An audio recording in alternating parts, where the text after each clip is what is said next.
शादी के बाद बेटी की मदद कितनी सही। बेटा ससुराल में सब ठीक है ना? दामाद जी का तेरे सास ससुर का सबका व्यवहार कैसा है?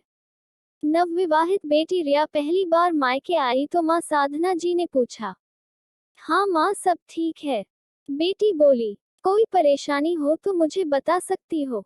साधना जी फिर बोली, वो मम्मी वहाँ पर ऑटोमेटिक गैस चूल्हा नहीं है, वही पुराने फैशन का चूल्हा है। मुझसे वहाँ खाना नहीं बनता, मम्मी जी से बोला था। वो बोली भी जल्दी दूसरा मंगा देंगी, पर तब तक परेशानी झेलनी होगी। रिया मुंह बनाते हुए बोली। साधना जी उस वक्त चुप रही। पर शाम को जब बेटी ससुराल वापस जाने लगी, मेरी बेटी छोटी सी चीज के लिए परेशानी क्यों झेले? गैस चूल्हा रिया के हाथ में देते हुए साधना जी बोली और बेटी को गले लगा लिया। रिया भी खुशी खुशी वापस चली गई। ससुराल में सास के पूछने पर उसने कहा, मेरी मम्मी ने मेरी सुविधा के लिए दिलाया है। तो सास चुप हो गई। कुछ दिन बाद रिया अपने मायके कुछ दिन रहने आई। बेटा गैस चूल्हा सही काम कर रहा है ना? अब तो कोई परेशानी नहीं। साधना जी ने चाय नाश्ते के बाद बेटी से पूछा। हाँ मम्मी ठीक है, पर वहाँ माइक्रोवेव नहीं है जो खाना झटपट गर्म हो जाए।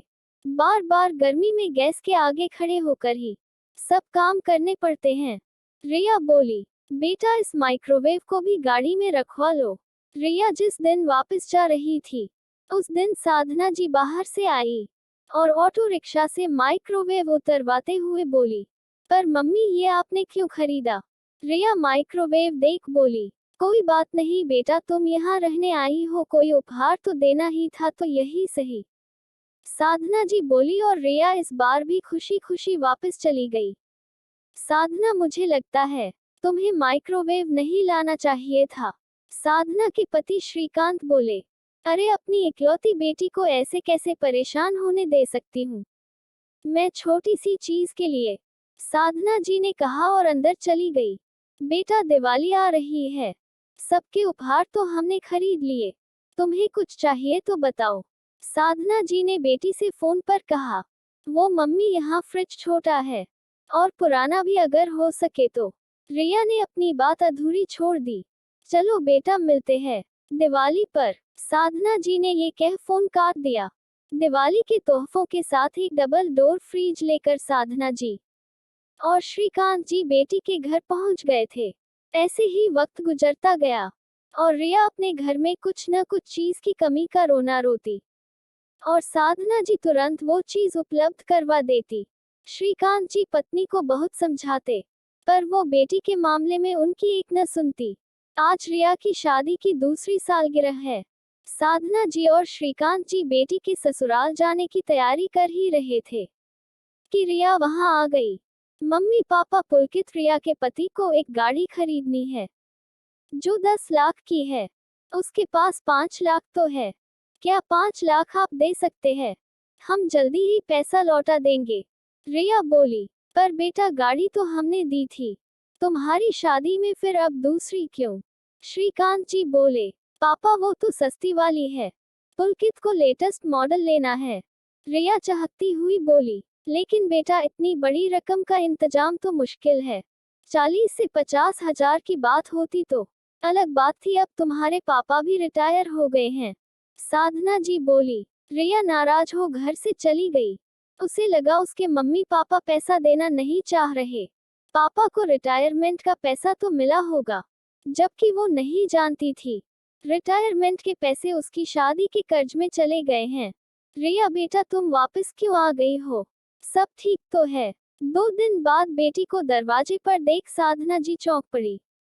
वो मम्मी, पुलकित नाराज है, बोलते हैं गाड़ी में तुम भी तो घूमोगी, आधे पैसे का जुगाड़ मैंने कर लिया, आधा तुम नहीं ला सकती क्या अपने माँ बाप से? वैसे तो वो तुम्हारी सहूलियत को हर चीज देते थे, आज मैंने बोला तो नखरे दिखा रहे हैं। अपने घर जाओ और पैसे लेकर लौटना। रिया ने रोते हुए सारी बात बताई। बेटा, ये तो दामाद जी ने बहुत गलत किया। 10 से 20 हजार की चीज और 5 लाख रुपए में जमीन आसमान का अंतर है। साधना जी तनिक रोष में बोली, पर मम्मी वो बाद में लौटा देंगे ना, आप प्लीज अभी दे दो पैसा। रिया बोली, बेटा पैसा है कहाँ, सब तो तुम्हारी शादी के कर्ज चुकाने में खत्म हो गया। हम खुद अपना गुजारा पेंशन से कर रहे हैं। मैं अभी दामाद जी से बात करता हूँ इस बारे में। श्रीकांत जी वहां आकर बोले और दामाद को फोन लगाया, पर उसने उठाया नहीं। कई बार कोशिश करने पर भी फोन नहीं उठा। पापा वो नाराज हैं। अगर पैसे नहीं मिले तो वो मुझे घर में नहीं घुसने देंगे। रिया रोते हुए बोली। साधना जी और श्रीकांत जी ने बेटी को दिलासा दिया और शाम को बेटी को लेकर उसके ससुराल पहुंचे, पर वहां ताला था।